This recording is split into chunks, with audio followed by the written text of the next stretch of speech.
How are you doing Hey. today? Hi. No Uh, joke. It has caught me like midway. Like I'm over here saying something very important, and it's like, Yeah, I can't tell you times I notice, like, they just pick random thumbnails, and so uh-huh. it's always the one where it's, like, never flattering on me, but always flattering for the other person. So you always look awesome, and I'm like, "Yeah, Oh my no. God. I Well, gotta stop making those faces." it captures your personality though, for sure. Your goofy self. So I am. it's doing a great job. But anyhow, guys, happy Saturday! Yay! I'm so excited. Saturday. Did we combine colors? Like, look at us. We're wearing blue today. I know. I thought it was gonna be like I should have dressed up, and then I was like, "This is me dressing up." So I was like, "Okay, we're dressed up." Yes, this is Sia's version of dressing up on a Saturday. If we get makeup on, ooh, that's glammed out right there, isn't it? Oh, I tried a little makeup today. A I little. see. I love that. I love that. But anyhow, guys, let us know where you're tuning in from. Quick reminder though, if you are on mobile, right? If you're on LinkedIn and you're talking from your mobile, you're chatting from your mobile, the comments will not show up on Restream, unfortunately. Don't ask me why. I just know that there's a glitch, but if you can kindly have access to a desktop and want to have your comment highlighted, you can do it from the desktop. And I love it. I love it. Even though we do see the comments from the mobiles after the show, we'll be able to see it in the actual post. So we appreciate you always showing up. I love you guys. It's like, just let us know where you're tuning in from. I know. I'm just like, oh, where are my people today? I was like, where are they? You're on mute, madam. You're on mute. Yeah, no, I'm checking because you're normally, got lots of comments in place, so I'm just making sure Mm-hmm. you're streaming. Um, oh, okay, I see Randy commenting, so yeah, you are streaming. Yay. Okay. Yay! You know how that goes. Whenever, hi, oh, he's so sweet. You're always like one of the first ones, my OG.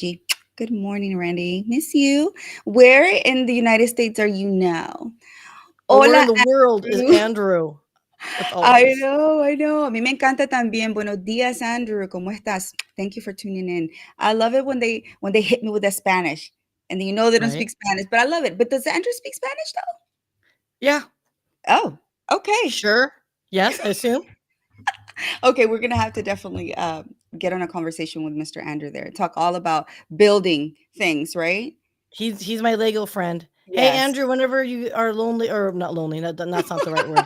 "If you're ever, like, missing a guest, I wanna build another Lego." I'm, like, kind of, like, jonesing to build another Lego now. Okay, so My now my I'm little gonna have to robot join is you. good enough. I'm gonna have It's to been join you on that just because I've never done one of those things. I've never done it. And it's sad, it's pathetic. I haven't tried so many things. I was actually talking to William about this yesterday. William, shout out to you. We were literally like partying it up last night. It was such an amazing time. It was their annual gala, however you like to say it. And let me tell you, it was amazing. It was fantastic. Met so many individuals from all over Texas with Optiv. My goodness, I cannot say that. Say it one more time. Optiv. Optiv. There you go. See, it's because in Spanish it's like optiva, right? It's like up. I really have to enunciate that P and then that T. You're like, Raquel, I don't understand your issue. Well, yeah, that's Wait, my issue. why would you have to enunciate the P, the operative? Optiva. Operative, Like in Spanish, it will be optiva. But anyways, girl, I'll optiva. talk to you about this later. But Is that even anyhow, a real word? Is optiv even a real word? That's what I was trying to get at. I don't know, but it's a name. It's the name of a company. So, anyhow, William, thank you so much for the invitation. I had a blast. It was just an amazing time. This is the wonderful thing about meeting people through LinkedIn. You get to network and then actually make friendships and you start broadening your horizons since you meet so many individuals. So wonderful. It was a wonderful time. We were at the Bell Tower here in Houston. It's fancy schmancy. The bell tower. I didn't really Yeah. think about this because it's been a long time, and I am, like, trying to stall for time here, and, I'm trying to, like, get your graphics together. It's totally off center, but I just wanna get to it and everyone see it because someone brought the party. Can we talk about bringing the party to a party? It ain't no party until Oh my Raquel brings the God. party. Like, talk to me about Don't. that, goose. Well, no, I mean, they had beautiful music. It was a beautiful dinner. It's delicious, actually. The dancing, Raquel. misses a They had a little of that. live band. They Now had a that's what live I find band. fascinating. Yeah, their name is How to Go, and they have different, I guess in different cities they have them, and so these gentlemen, there's like two pianists, so it's like dueling pianos. I think that's the main thing, but they take requests from the audience, and you write down whatever you want to hear, and they play it for you. So somebody, for some reason, right? They're like, "Oh, the Latinas in the house." I'm like, "Yeah, yeah, here I am."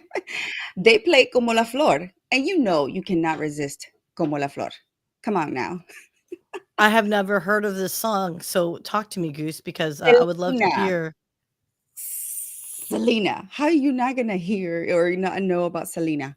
Look at this, Como la everybody. Flor. Look at that, everybody. Yeah, it's not the color, sorry, but I just had to throw it up there real quick because look how gorgeous you look singing.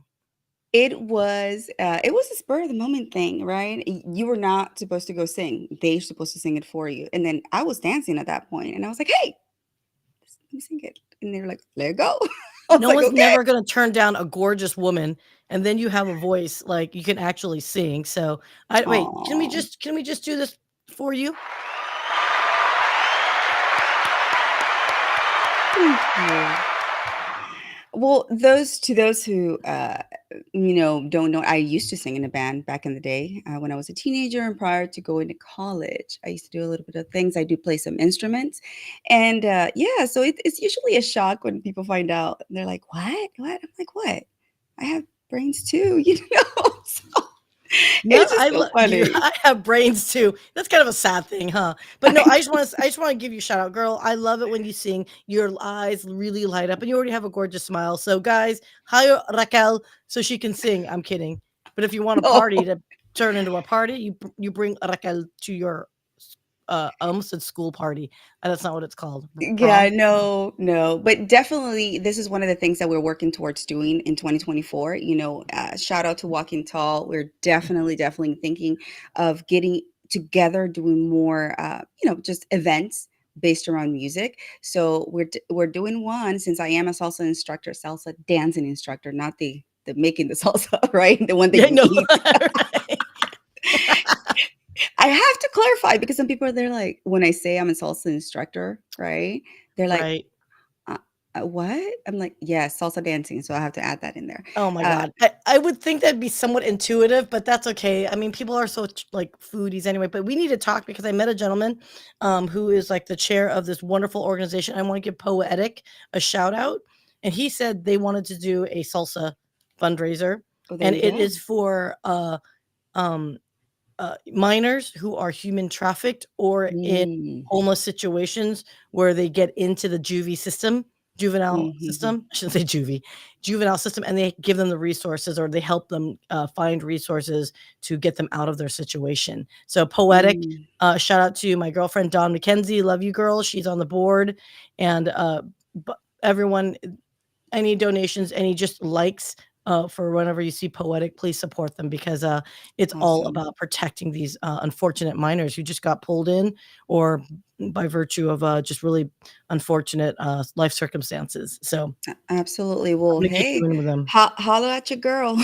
I'm gonna put it out there. If you need some sort of, it's just I love doing these things. I love giving back to community, helping and supporting any way I can. And this is one of the goals that we have for Walking Tall. So shout out to you, Todd, Dr. Vanetta, and Chris, for allowing us to come up with these ideas and bring them together. And we never ran the intro, love. Oh, shut up. This is gonna be one of those days. Okay, let's do thank you sponsors and then we'll do the intro. How Yeah, about that? yes. How about that? But yes, shout out to one of my most amazing individuals, Janice Shokran with Towsy Brands. I love it, and she's doing phenomenal. Is it like in Amazon Live, right? Like she's everywhere. I love it that Well, she's she's not on Amazon Live just yet. uh, She's on Market.live and in the market that process love. of Yeah, getting Amazon Live. And stay tuned, guys. Big news and announcements coming for Tausi in 2024. I cannot say anything, but just stay tuned, you guys. We're super hella excited. And like I said, guys, for every 10 Tausi sold, Brilliant Bee Media does donate one to a cause or charity. So please, please, please support Tausi, and we'll put the QR code up throughout the show. Yes. Thank you to the Hounds of Business community, Mike Ashabrainer. So everyone that's in the Hounds and all that good stuff, guys. I mean, what can we say? It's a great community of entrepreneurs, and we actually genuinely like each other, which is kind of a frightening We're concept. like But family though. You it's like gotta say that. We bicker, we fight. Well, not fight, we but bicker. That's the crazy part. We bicker. That's the what community on LinkedIn can you actually be that comfortable with each other? Do you call each other out, right? yeah. So, and of course, Brilliant Bee Media, my company, and we do strategic consulting for all things regarding Ooh. business social media content. So we can help you translate that and make it much more fun and useful and entertaining. And on that note, I guess let's go ahead and run the intro because I'm a bad producer today. Let's go. Hey y'all, welcome to my corner. This is your girl Raquel, aka Raki.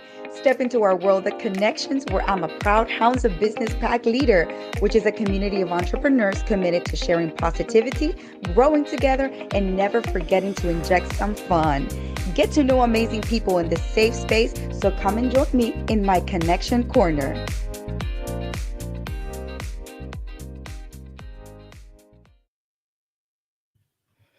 Hey, and And dance, and dance, and dance, and dance. Oh, look at Navin. Oh, he's jamming in the backstage. Love All it. right. Well, geez, when your We gotta, guests are already dancing for you, it's almost like, should we just yeah, bring them up yeah. then? Let's bring him up. Oh my God, the guest of honor of today. He's Woo, already woo, jamming, and this woo, is woo. why I love Navin. If you don't know who Navin is, I'm telling you, this is why I love how he is. Just the person, him, the professional. He is just so unconventional. Dr. Navin Goyal, welcome. I mean, like I've been wanting to have you for a long time on the show, but you're so busy doing so many amazing things in the world. But thank you, thank you, thank you for being here and welcome. You're jamming. Look, Saturday Was vibe, right? jamming. Thank you for having me. It's great to be in your corner on Saturday, not even morning. It's 11 o'clock over here on the eastern side. So Well, according to Syya, that will still be a little early. yeah, well, Back if off, we don't people. sleep till past midnight, 2, 3, 4 a.m., that is an early morning for me. I was in bed by 10:30, before my wife, before my daughters. So yeah, that's where Mm. I'm at in life. Oh my goodness. Well, we love having you here. And like I said, we have so much to talk about just because your story, everything that you've done, your career, and where your vision is going, it's very admirable and commendable. So tell the audience a little bit about you. You, Naveen, as the person, and then we'll jump into the professional side. Yeah, thank you. And that's a very nice intro. I am Navin Goyal. I reside here in Columbus, Ohio, and born and raised in the States, pretty much in the Midwest. Um, Wanted to fit in for a while, accomplished that. And now it's interesting as we grow up, you want to differentiate yourself. So it's just kind of a roller coaster of mindsets. Wanted to be a physician. I knew a lot of physicians growing up, never had one in our family. And it was one of those aspirational things, very smart people that went in. Whenever you saw a physician in the room or nearby, it was like, oh my gosh, this person's a physician. Let's talk to them. They help people, they heal people. So that was, Yeah. pretty cool. It felt very unreachable as well because there were very ambitious and intelligent people in society, and they're respected, I think, around the world. Um, it's Hmm. so I know I went into the professional, but that really was what I was thinking as a kid, and eventually, after so many ups and downs and support systems and confusion and falling down, I became a physician, Hmm. an anesthesiologist. Um, And that's very interesting for you to say, just because I can totally relate. My dream is to become an MD, and just be general practice, right, or family practice. And for me, it's still there. Like that little girl still wants to be a doctor, and so many individuals is like, okay, well, what kind of doctor, right? Because I want to help people. This is the way. I understood that I was going to be able to help and save people. As you go through life, right, things change.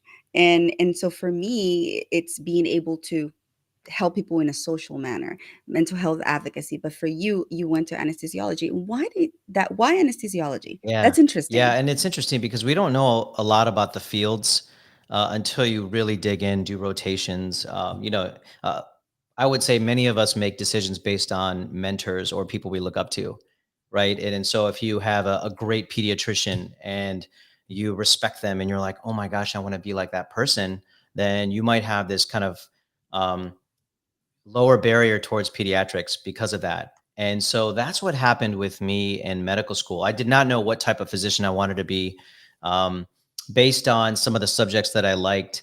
Uh, a student of mine who was a few years ahead of me said, Naveen, I think you would really like anesthesiology based on what you like and your personality. And I said, what's personality? Well, energy, quick decisions. It's quick. Things can Hmm. happen fast. There's a kind of an efficiency to how you need to operate. You should check it out. And so I checked it Hmm. out. I was fortunate enough to, in medical school, do this elective where I got to choose my rotation, the first rotation or the second rotation. And I chose anesthesiology.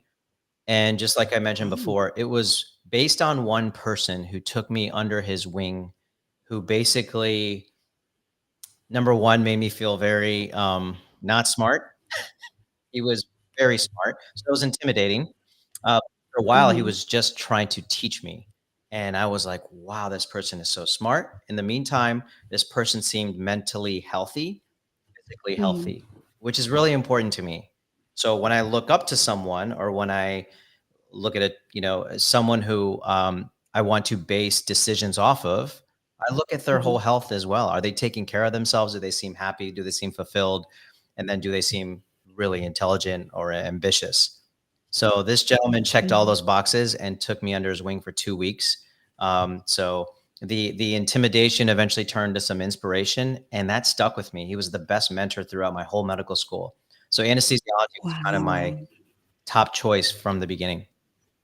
Oh, wow. So you said something to me, and it's really resonated. In fact, I've repeated it like 5 times to other people, and I find it absolutely fascinating because you told me that you had this moment where you just didn't feel good enough, Yep. that you felt like, "Oh my gosh, I was about to lose, like, what, fail a class or not Yeah. perform well in a class." Could you talk to me about that? Because I want everyone to hear this, like, I wanna shout it from the steps, your experience on that. Yeah. This was actually in gross anatomy. And so, for those who don't know, we, dissect and learn the human body by using human cadavers.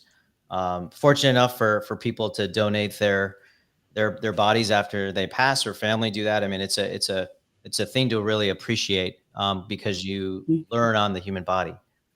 Interestingly, and that's associated. There's a movie called Gross Anatomy about medical school, and it's maybe from the 80s or 90s. I might be aging myself, but it's a great movie. And so when there's a lot of medical students that always think about that class about dissecting a human cadaver. So I thought I was going to love it. I was like, this is going to be amazing. Like, to dissect a human body and learn everything. It was the opposite for me. I was bored. I was so bored that I would go to class and I would look at my group who would dissect the cadavers, and I would just be checked out. So in doing so, I wasn't doing well. I wasn't learning as much as I should have. As we know, if we're engaged or excited or passionate about something, would tend to go deeper into it and learn and retain.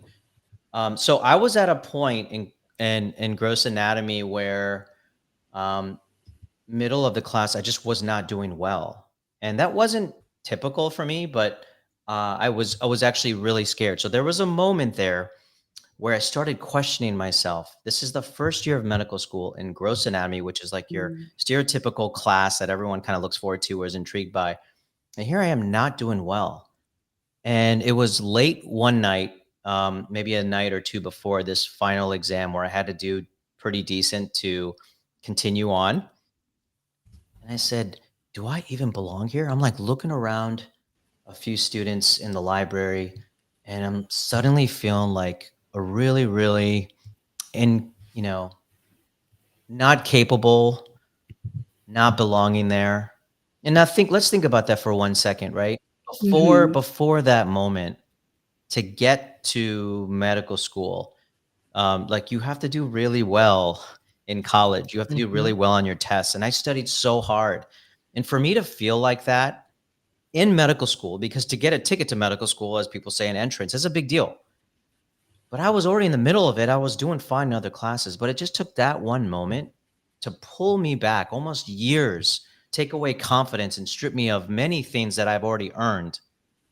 Now, if that can happen to me at that moment, that can happen to me in many moments, and it can happen to anyone listening or watching this in many moments. Mm, So that's mm, that's I think what you were referring to. I eventually I studied really hard. I got through it, but it's just an interesting perspective of number one, how hard we are on ourselves, how much pressure Mhm. there is out there, and to easily forget all the accomplishments that we've already done to bring you here, to feel like you don't belong. mm, mm. Yes. Woo. Go ahead, Go Alexia. ahead. Okay, yeah, sorry. I don't know if there's a delay on my end, but oh my gosh, I'm so happy that you asked that question just because this puts things in perspective for some individuals who are like, oh man, they had it easy. Yeah, you just have to be smart. And I'm like, there are moments in your trajectory that you will have, moments of doubt, moment of like, was I really cut out for this? Or is this really the direction that I want to take my life in? So there are so many moments like that. And how did you bypass those? What did you do to get out of that zone? Yeah. So at that moment, it was okay, I feel this way. I feel like crap. What can I Mhm. do? I can study. The test was the next day or the day after. So I think the moral of the story is focus on what you can at the moment in the near term, and then maybe question yourself again later. I mean, like punt it down. You don't need to figure this out in your mind this moment. Yeah, you belong, and Mhm, I believe that you should feel like you belong. But there's this feeling of you don't. What do you do? Okay, let's focus on what I can do. I know I need to study, mhm, so I'm going to do that. And by the way, this feeling was even a deeper one when I matched in residency at the University of Chicago, which has brilliant minds. And I felt that way again. I studied really hard. I took my boards. I got into an amazing residency, and I looked around and I'm like, these people are really, really, really smart. I don't think Yeah. I don't think I'm mhm, as smart, and I don't think that's untrue. I don't know, but I was judging myself on comparing one thing. But what I Yep. mhm, did know and did remind myself of, I'm one of the hardest workers. I'm one of the most disciplined people, and I've over time become so humbled by many things in life that I will listen to so many people and learn from them. And so once again, I've been using this phrase, turning intimidation into inspiration. So the people that were smarter than me around me, and I was like, oh my gosh, I suddenly just said, you know what? They are really smart. They are really accomplished. They seem pretty confident. Let me just listen and absorb this. Don't take it as a negative. Take it as I'm going to learn from them. And I did. mm, And I really thrived. I did mhm. really well. In fact, really, really confident like a year later. And I was like, I belong. I can do well. I can teach Oof, others. And I took the bull by the horns. And and mm. and who can't do that? We can all do that. We can all flip that mindset wherever we are. Oh my gosh. I love that so much. You know what I mean? Because you mentioned humility there, remaining humble and be even though you know what you can bring to the table, but still remaining humble and knowing that there are so many other things to learn out there and so many other brilliant minds out there. But just having that open mind to say, I can learn from this person, I can learn from this environment, this situation, this circumstance, and just soaking it all in. And I think you did a phenomenal job in recognizing that within yourself. So, having done that, recognizing that you can do that and you belong, how did that take you through your, entire medical career? And then we talk about the pivot. Yeah, yeah. Mm, Actually, I'm going to talk about one more thing that I think was really empowering during medical school. And that was another class. This sounds so ridiculous. It sounds like I wasn't that serious in medical school, although maybe I wasn't. Um, we were in a pathology class, another one that was so boring to me. Have a lot of respect for people in it, just wasn't for me. And so myself and Okay. my other buddy who my classmate, a musician, and was pretty smart, but didn't have to put maybe as many hours as I would to get by and do well. We started planning a party. We're like, let's do an 80s party because we listened to some 80s song on the radio or somewhere. And so in the middle of pathology class, everyone's serious, looking at their microscope slides, all these things. We're like, what should we do in 2 weeks? What kind of party? So we started talking. And one of my favorite 80s songs is My Girl Wants to Party All the Time by Eddie Murphy. You heard that? Anybody? My I girl wants to party all Yes. the time. Okay. Come on. Okay. I don't know the references. I suck at them, so Oh, Syya, you're sorry. gonna have to play that in a little bit or something. But Party all the we time. we started jamming to it. Like we started just singing in the middle of pathology class. I started singing it, and my buddy's like, "Naveen, your voice is actually decent." And I started laughing. And he's like, after this class, let's go back to my place, and he has all his instruments, drums, piano. Let's just, you sing a little bit. I'll just mess around. And so that turned into something. More people ended up joining. We ended up having a lot of fun. It was actually a good stress relief. I ended up starting a band called O-Face, and I became the lead singer. And we covered different bands like The Cure, Depeche Mode, New Order, Smashing Pumpkins. I know. I'm like, what? I know. Well, Yeah. you're gonna hear something that I did, because so we turned this into a band. Then we said, let's just do this once in a while where we go to a bar. We'll charge some money, raise some money for a charity. And I think at that time we donated to American Cancer Society, and there was a lot of us obviously in medical school and with dealing with a lot of things. So we Mhm. decided to do that. The first show, 200 people came, Oh and my there's not at that time there was a very close knit Indian community that I came from in Columbus, and we were in Cincinnati, and people heard and like, what, Navin's singing? That's crazy. Let's just go make a road trip. So people came. I had heard that more and more people were hearing about it. So you know what I did? I said, I'm going to be on stage. It's going to be my first time. I'm nervous as heck. I dyed my hair blonde. I went to a salon. He's like, let's just go out there. Oh yeah. I don't mess around. I'm going to take advantage of this. I went to the salon. I dyed my hair. You know how long it took? 2 hours. And guess what? 1 hour into it, the lady had told me, "Hey, Navin, you might start feeling this burn a little bit, but you have really, dark black hair. And if you want it to be blonde, it's going to take a while. If you cut short early, it's going to be orange." And I go, hell no, this is not going to be orange. So 2 hours later, my scalp is burning. Like I got scalp burns, but I made it pure blonde. So I show up on stage. No one knew this. Show up on stage completely blonde. And I sang 8 songs. Now, this was I know kind of a backstory, all this, but I've done crazy things where I'm just not afraid to like fall on my face. Right. And that I think is relevant for like all the things I've done. I just do a lot of things. So Yeah. I Okay. love that. Okay. You are the music person, right? I mean, but we're all music inclined. That's something else we have in similar. But yeah, I know Sia's like, oh my God. Sing for me. Angel of music.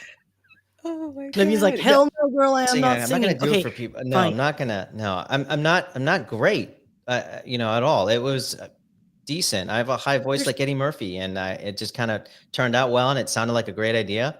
It was entertaining. I Yeah. was jumping around, and it was fun. And it's a different environment in a bar versus live on LinkedIn with no music and not being around That people. I is can Right? true. accommodate if you would like me I'm to. sure. I'm See, sure. at least Oh, some don't love. make me whip up some YouTube We'll do this in person. karaoke machine We'll songs. do this at a local Houston bar with a lot of people. It'd be more fun, right? Like Oh, versus, okay. right? Okay.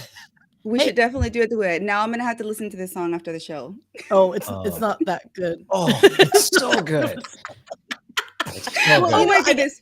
You got to give Eddie Murphy credit. He is a better singer than you think he'd be. I Yes. was impressed that he's a good singer. He actually is. But it's very 80s. I mean, it's Yeah. Oh, yeah. okay. Yeah. So I we do have have to a learn question. about that. We do Mhm. have a question from Stephen A. Can we pull that up if you don't mind? Yeah. No, absolutely. The competition in med school can feel like a rat race that wears on you emotionally. How did you discover your resilience along the way? Hmm. Mhm. I don't know if I really discovered my resilience, but once again, you can control what you can control. And I was very, it is a rat race. And so everyone's stressed out, by the way, at least from my memories. And I remember being in lecture, uh, and I didn't absorb anything. I'm the person who's always talking. There was a few of my colleagues would be like, turn around, be like, Naveen, can you be quiet? And it's ridiculous because I never grew up. I was like, nah, I don't think I was that mature, obviously, with some of the stories I've just told you. So I just kind of carried my undergraduate immaturity into medical school, and people were like, what are you doing? And I just realized I wasn't paying attention. I was spending a lot of time in class. So I just started studying on my own in the library. So that was one way I like really started focusing and not disturbing others and being productive for myself. So were you a Mhm. real life Scrubs then TV show?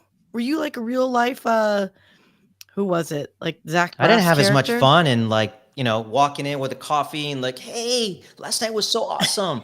No, it's not like that. You're in a short little white coat walking around with coffee stains and being told what to do and say, go in that room and go do this physical exam and let me know. And you're like, okay. That's what I remember. Yeah. I wish some of my med school colleagues were around. Maybe they remembered it differently. It was stressful. So would you say, Naveen, that you were unconventional as a medical student or fit the mold of what a medical student looks like? Okay. How about we just be real here? Naveen was just immature. I don't know about unconventional. I can say I was so unconventional. I was like this person who didn't belong. And I was just immature and I got through. I found a couple other immature people had a lot of fun and we got through.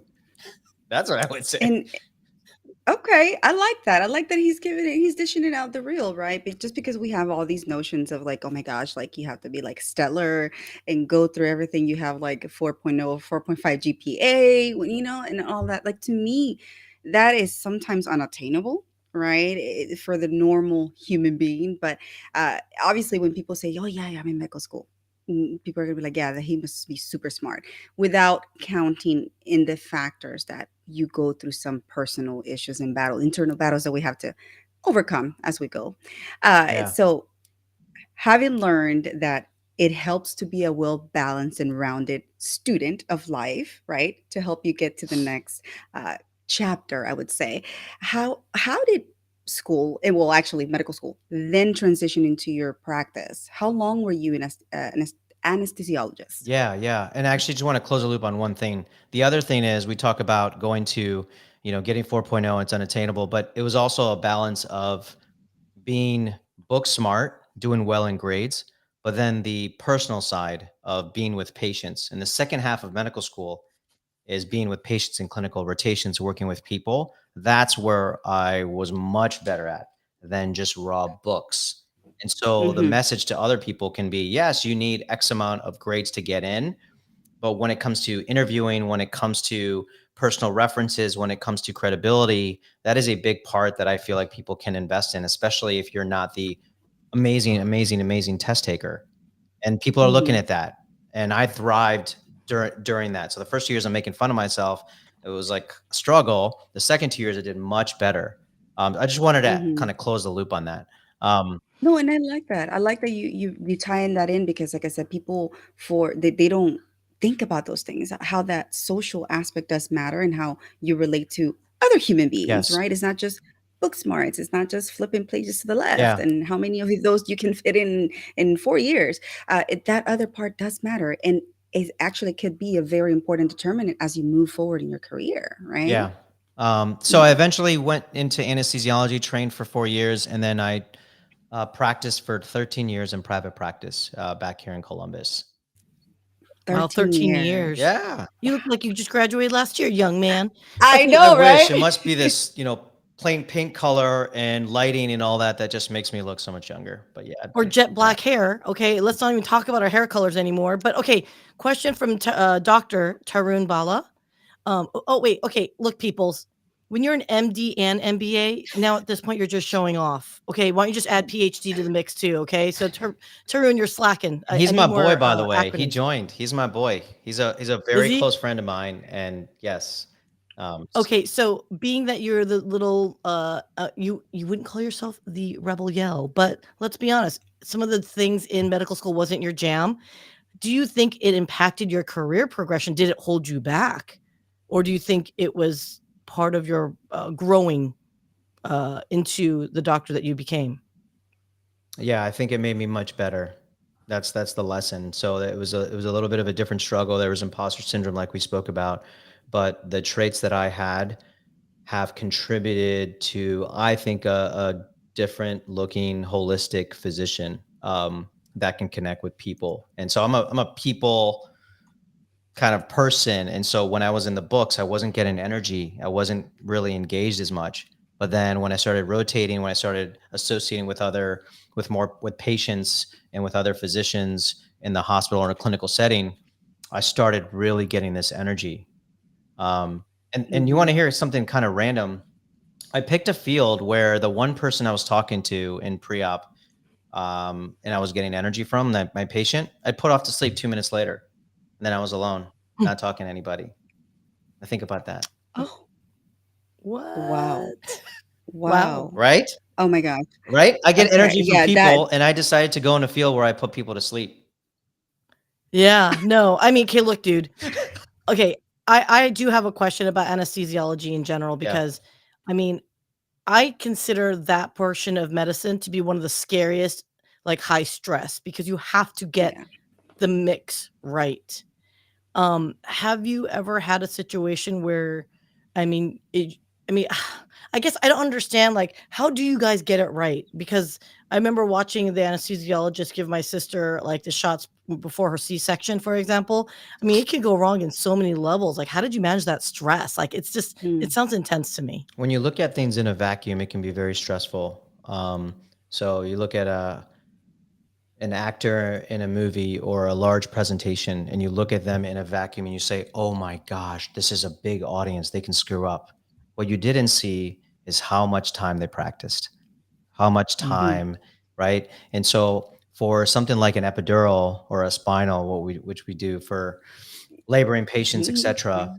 Had 2 of those. Yeah, so there you go. So, it starting from a medical school rotation to then doing residency for 4 years, some of it being supervised, some of it watching initially, then doing it small steps, then being supervised, then going through so many different patients where you're learning and reading books and learning clinical studies and seeing what goes right, what doesn't go right, um, then being on your own, which is its own learning curve. So there's so Mhm, much practice for that one procedure, that you don't think, oh my gosh, this can't happen, because over time you've questioned those things. And I'm not saying you're not a bit nervous or a bit uptight, but you are the right person to do it at that time because you've trained to be there, and the process is not, you can't just show up and start doing these things. It's a long process. um mm, so I don't know if that was helpful to your answer, No, that was your really no, question. it's good.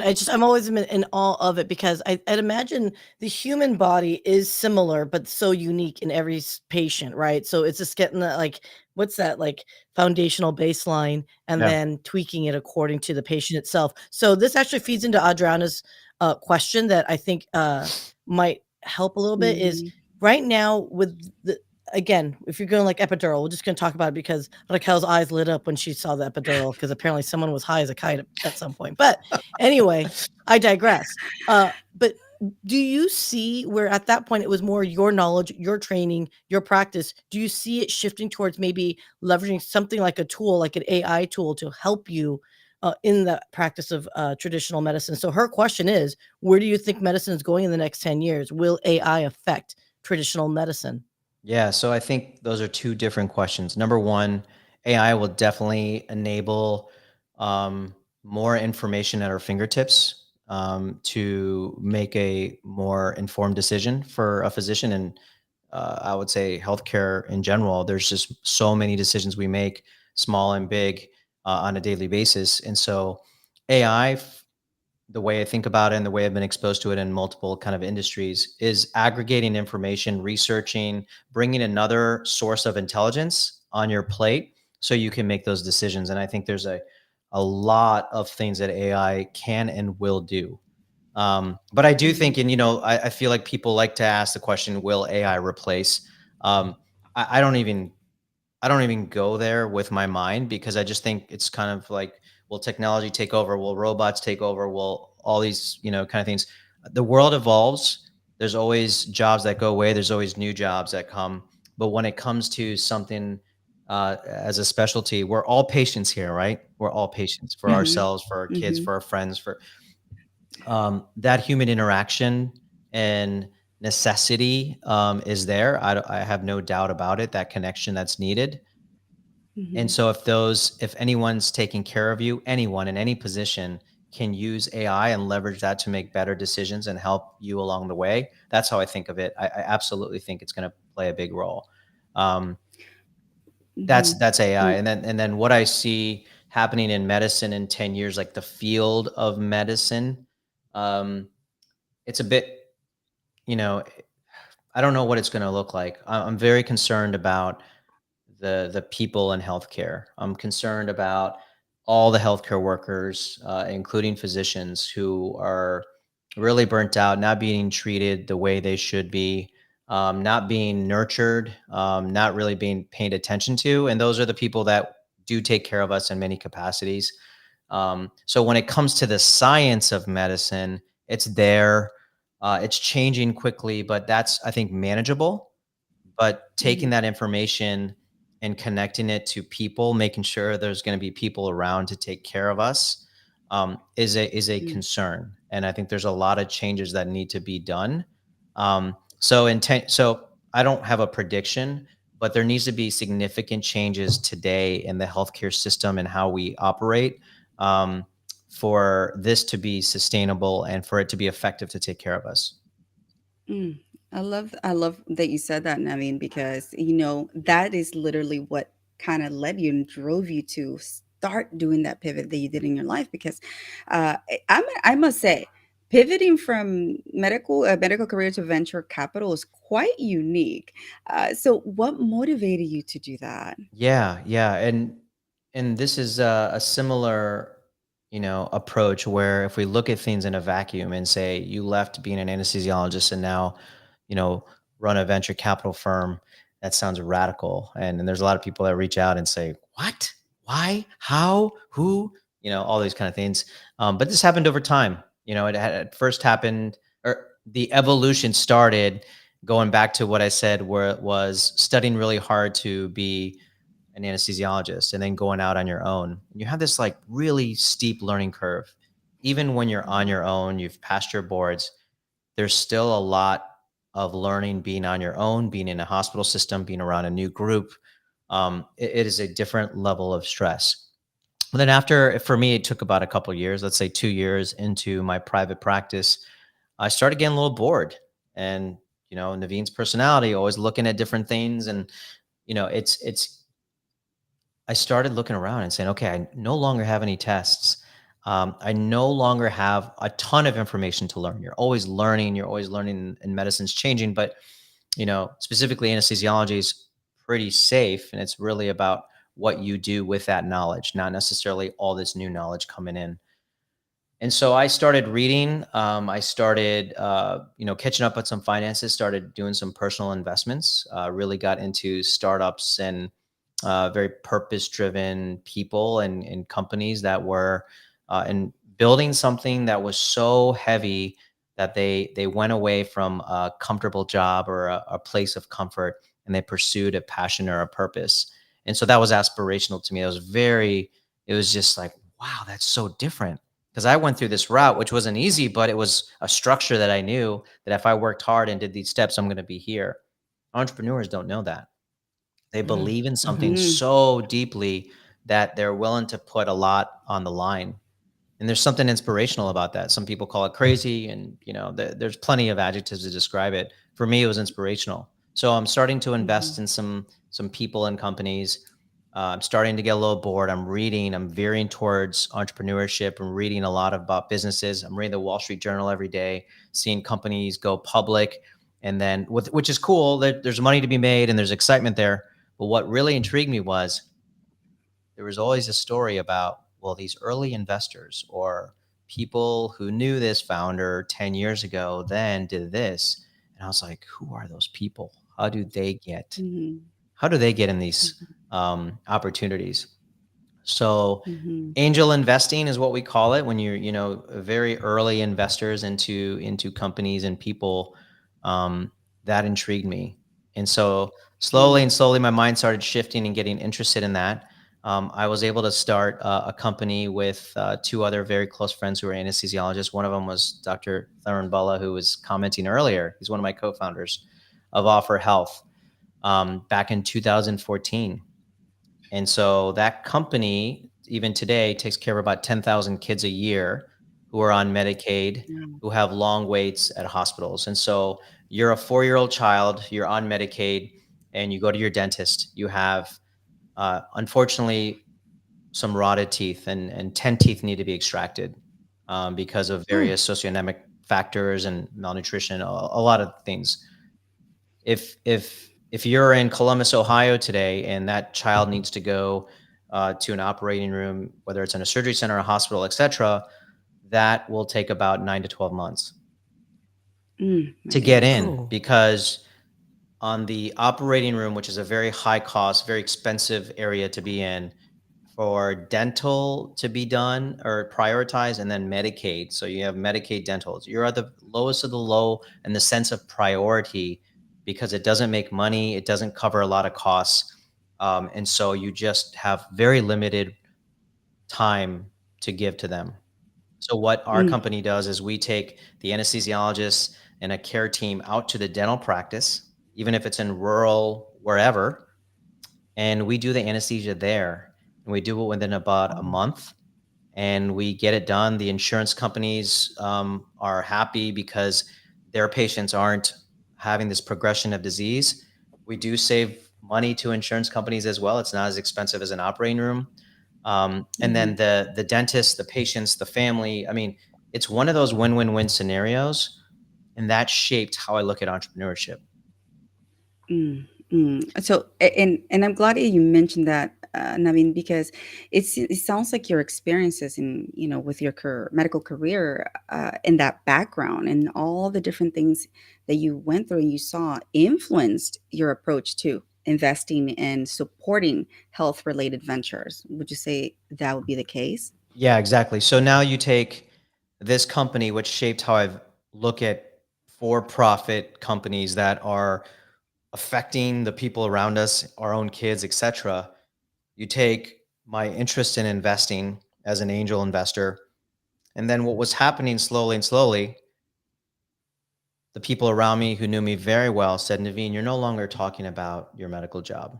You're talking about investing, building companies, supporting companies, entrepreneurship, anything. Can we start investing into some of these companies? I'm like, yeah, here you go. Here's a couple intros, etc.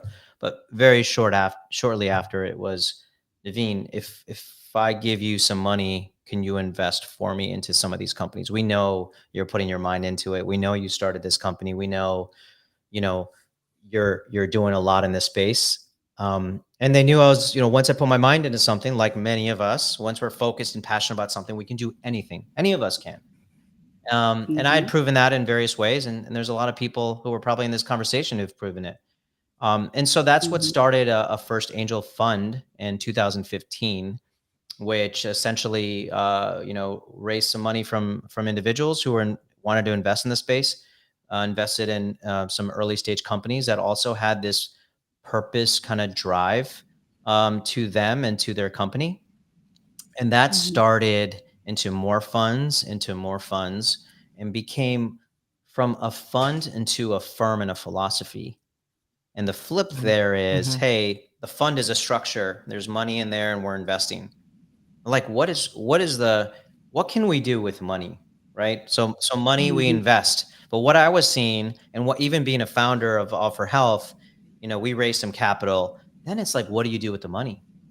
And then sometimes people run out of money, or people need more money, or there's not a lot of experience raising money. So once you have it, are you spending it on the right things? Right. Mm, So there's like this mm. post investment philosophy of being very involved in bringing mentors and experience to preserve the vision and the purpose of the company. And so the name Loud Capital came from seeing so many investors be silent, not because they couldn't. Some didn't have that much knowledge or interest or intention of being involved after they invested. But for Wow. myself and everyone in the firm, we were very entrepreneurial. So I have multiple people in Loud Capital now. We've all started companies, exited companies, been a part of a growth company. And I say that because there's a spirit to our culture, which is it's not Mhm, just raising money and deploying money, it's raising money, deploying it, becoming, building trust with the founders and the leadership team, and then working with them to knock down obstacles. And man, how are there obstacles? And I've endured them in my own companies. And so my empathy level is so high because I know how hard it is to raise money and then the pressure you have on what you do with the money. And empathy is what I think is a huge opportunity in venture capital. wow. I'm going to say I'm really amazed at how you're bridging and you're bringing it together with that social, like the societal part of it, being an empath.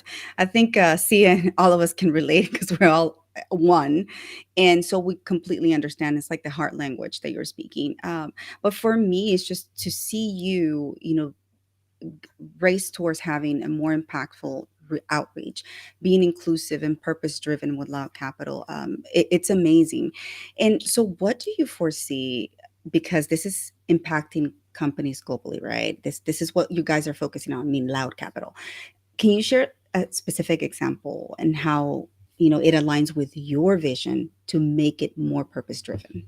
Yeah. So, when it comes to venture capital, there's a lot of focus on the money, and that's money is important, but it drives the underlying purpose of the company.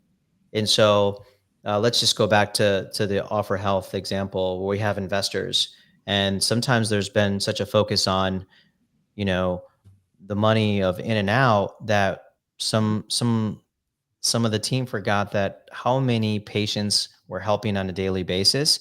And if we focus on that and do a better job, let's say talking with insurance companies because expenses have gone up. And so we need to talk to payers and we need to do this. If we can focus a little bit more on that, then not only does the investment get better, right, from an investor Mhm. standpoint, but the reason you invested, which is to take care of these kids and build alternative models of care because hospitals are backlogged and unfortunately there's plenty of hospitals that are closing down or Yeah. behind in deep debt or not hitting their metrics, so they're now going to continue or further ignore the dental population. Um, so I feel like we have seen that a lot where we just need to reset and say, okay, why are we here again? Even as active investors, we need to remind ourselves sometimes we invested in this because of this. I know now we're talking about everything over here. Let's bring it back, remind everyone around the table why we're here, Mhm, and we can do this. And if we can't, if people around the table can't, let's try to bring people in that can help us. And that's another, going back to some of my personal skills, which is connecting people and building trust with people. It's so important in my job, in my position because I have mhm. sought out so many people who I need help with. Like asking for help is a daily exercise for me. All right, that's where my Yeah, humility just has to. It's just a normal day. I need help. I need help. yeah, I say that yeah. a lot. And I think it's important for Mhm, a lot of people to be able to ask that comfortably. And if not, we should empower each other in some way to do that. But it's another reason why I'm mhm. on LinkedIn so much. We have access to so many people around the world, so many different skills and experiences. And so the more people I can build trust with and understand, like, hey, if you're aligned with this, I might need you for various things. I need help. Mhm, mhm. I mean, we all need help. I mean, to be honest with you, and it takes a lot of courage for people to actually put that out there, put themselves out there because they're like, "Oh my gosh, I don't want people knowing my business," or vulnerability, right? It's very scary, but at the same time, it's very powerful. And to hear you speak on your challenges and the struggles that you've had throughout your entire journey, it's very commendable because I'm like, okay, right? Everybody goes through their own trials and tribulations, and what we're trying to do is making sure we turn those traumas into something positive that we can impart onto the world.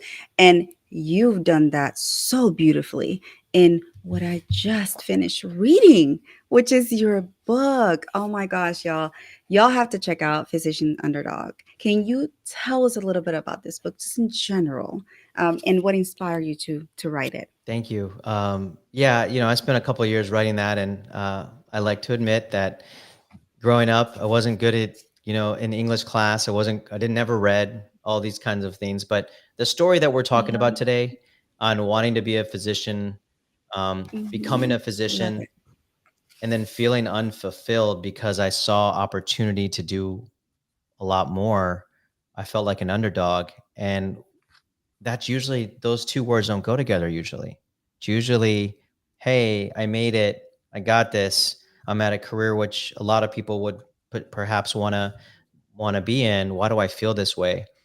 And it's this realization of we all evolve, and sometimes things stay the same, like my job did. I have nothing against my job and the people who work in it, very take care of great, people very well. But I changed so much. And it's I've shifted how I talk to kids on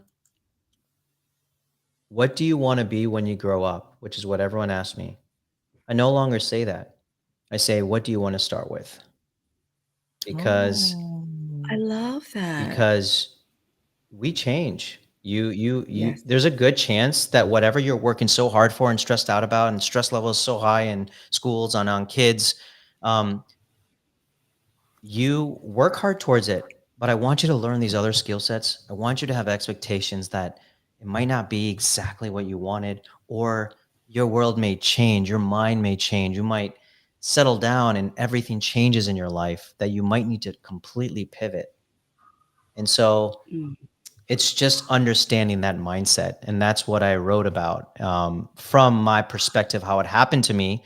And more people who either read it or I talk to or I just meet out in the world are undergoing that. And so I just think Mhm. we are meant to evolve, and we're probably meant to have multiple kind of careers. And I am not saying that someone who works 40 years in the same job, like, that's commendable, what you do, you. Yeah. But I do think with the amount of information culturally, how things are becoming, there's probably a higher chance of us evolving rapidly and having other Mm. opportunities, even if there's small opportunities that might turn big. So it's just empowering people to know that you might feel like this in, be in this underdog scenario or this situation. But if I can get out of it, I know Mhm. everyone else can. Like, that's it, you know? Dude, yeah, no, I actually just opened like, I actually marked this out because it totally reminded me of my own entrepreneurial journey some days. So if you guys don't mind, I'm gonna quote out here, the CEO of OFFOR Health, Sakit Agrawal. I won't read the whole quote. I'll just read a part of it. The glamorous part of entrepreneurship is a vision of how you want to fundamentally change the world. What Mhm. keeps you going day in and day out is a drive to make that vision a reality. The part that is mentally and physically challenging is the million steps of piecing it together, because it's only you and the people you convince to take on this Herculean task who are trying to make it happen. People Mm. sign up thinking it's for them, then realize that it isn't sexy. It's crazy. I love that quote because, I mean, it is those little baby steps that you're talking about, and it does make you feel it at times that you are the underdog. You're extraordinarily accomplished, but at the same time, you're always constantly always be learning. You know what I mean? To find that opportunity when it comes out to you. So, guys, there's like so much goodness in this book here that, like, seriously, I really, really appreciated reading this, and Yes. I actually read. You actually read it? I actually heard your voice in this, by the way. I can hear your voice. I Oh was my reading god, it in your yes. voice. Yes. Okay, I thought I was crazy. I was like, "Oh my gosh." Like, yes, golden nuggets on steroids. This is how I call this. That's how I'm labeling it. But so you've used, Naveen, you've used the book as a platform also to, I guess, to get speaker engagement or go out there to speak to different like hospitals, medical schools, Yep. businesses. So what message do you convey to physicians at that point to inspire, to make a difference in the world? Yeah, it's literally the similar to what we're talking about now, which is empowering young physicians or students or business folks to focus on that purpose that you have. Like you're driven, and don't be worried. One of the most common questions is, "Gosh, do you regret being in medicine, or should I do something else?" In fact, I've gotten some calls from people who just matched into their residencies, like worked so hard, and they call me out of the blue and Mm, say, "Do you think I should pursue this?" That's first of all, that's a heavy question for someone I don't know. But my responsibility mm, is to be as responsible for what I know, and what I know is this kid just studied so hard and is now asking me, should I continue? I said I would continue, yeah. but know that the reason you called me is because you're having a little bit of doubts, or you're having some things that are coming into your mind. Explore them. Don't be scared, Mhm, right? Focus mhm, on the line that you just picked and slowly build your skills and slowly um, pursue those interests and see what happens in a year. Reflect and learn. Don't do anything radical right now. You have a mhm. lot of time ahead of you. So I just try to empower people. We all need more confidence. We all need people that just say you can do it. We all need to share our vulnerabilities and our underdog scenarios. And sometimes the most darkest times that drop you down on your knees in life are the ones where it was necessary to get you down there before you can rise. Mm, And oof, these words might not mean that much, but it's happened to me, and it's so mm. powerful that I just want others to know it, where maybe before they have to really get crushed down to the floor. My goodness, that gave me chills. Okay, if y'all didn't feel that, I don't know. You don't have feelings. You have to pinch yourself or something. But what you said is so impactful in that sense that, sometimes in life, or life really gives us those moments where it really brings us all the way down. And the way I like to think about it is you have a different perspective once you're down there. You gaze up and you gain different perspectives on how to look at things moving forward. So, and sometimes, I always default to the heart. Follow your heart. When there's a doubt, what is your heart telling you? And through my journey, I was like, I didn't listen to my heart for so long. And now that I'm listening to it, I am so much more content and I feel liberated that I don't have to fit into society's expectations, and I'm following my own journey. And I've appropriated myself with that journey and Yes, said, this is mine done a and great nobody can job. take that You've done away. a great job too. Oh, thank you. Gosh, you're gonna make me blush over here. But I know we're coming close to the ending of the show. But speaking of shows, you've taken everything that you've learned throughout, and you've done this fantastic thing that is Underdog Untold. And gosh, I love your show, by the way. You just started, it's fairly new, but it is so impactful. You guys must check it out. Th- Tell us a little bit about Yeah, it. thank you so much. I've expanded my network in various businesses and the professional world and the medical world, and I get to meet incredible people. And Dory, who I'm doing a live stream with on Tuesday morning, I met a few years ago, and it's just in the spirit of talking about vulnerability and adversity and how we can normalize that and how we can collectively get over it and get through it and be okay and thrive. My goal of Underdog Untold is to bring people, especially executives or people that you would say they're successful, like they made it. Number one, there's a lot of people that haven't considered themselves who've made it. Like, there's not a lot of people who look in the mirror and say, I've made it, I'm here. They don't feel necessarily like that. And number two, if they do feel good and I'm happy, I'm good, I made it, they've probably been through a lot. They've probably dropped down on their knees Yeah. multiple times. And so for me, I want to talk about some of the vulnerable moments and things that have happened before they found themselves and dug in and got over a large obstacle.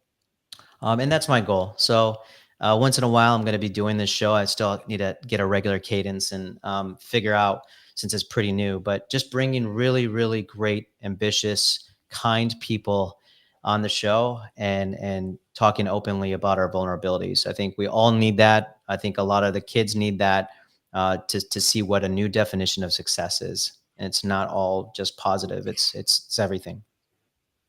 God. Oh my gosh. See, I was gonna ask you for a golden nugget, but I think you just did it right there. No joke. Mic drop right there. But yes, everybody definitely check out it just Underdog Untold. It's so different in that sense that it really focuses in the vulnerability aspect of it and how we can, make that and turn it into our power, like our superpower.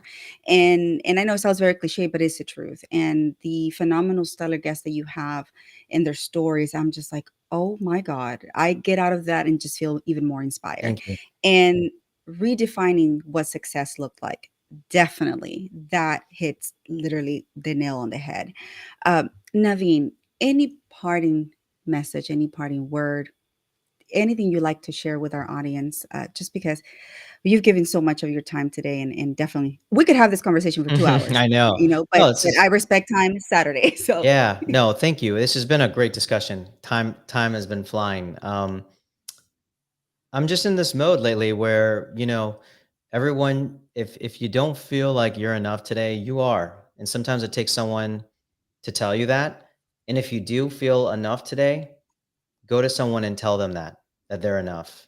Um, I tell you, in the entrepreneurial world, especially, I take turns needing to say it to myself and to others. And so I know that if I'm saying it to myself and others, you all probably take turns as well. So I today I felt enough, and so I said it to my daughter, and I'll probably go say it to a few more folks. So hopefully everyone's doing okay. If not, ask for help. We got this, but we need each other to keep going. gosh, you're gonna make me cry. Gosh, jeez, man. Randy What? said, "Please don't make her cry." He actually said, Oh, "Please don't make her cry. She will cry at watching a fly hit the windshield."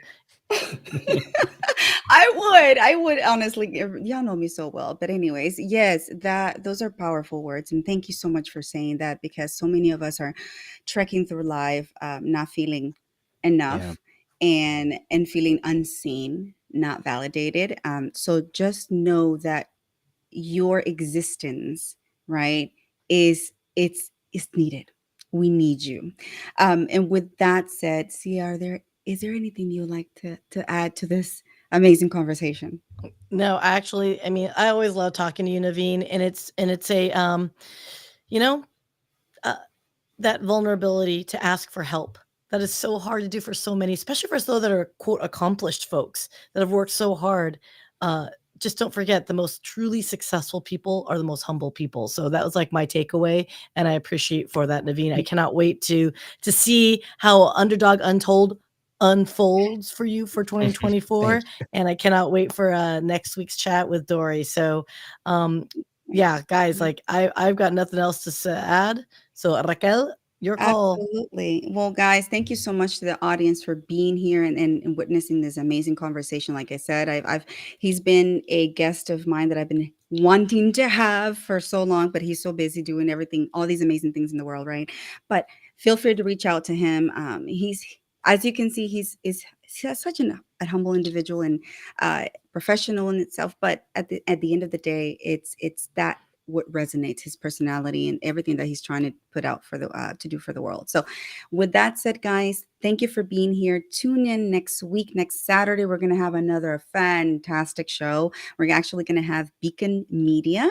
I am so excited and looking forward to them because the journey takes us back to mental health advocacy with Walking Tall. So shout out to you ladies. Thank you so much. And then yeah, just connect with one another in the chats, in the chats and the DMs, or reach out to us. We love you. Thank you for the support. Help out as much as you can, and remember, never forget to walk tall. All right, guys, see you next Thank you. time. Thanks for joining us, and I hope our chat inspired you to make a new connection. Please like and subscribe, and let's build a great community in our little corner where we get serious business done by injecting fun. Thanks for tuning in, and until next time, come back to Raquel's Connection Corner.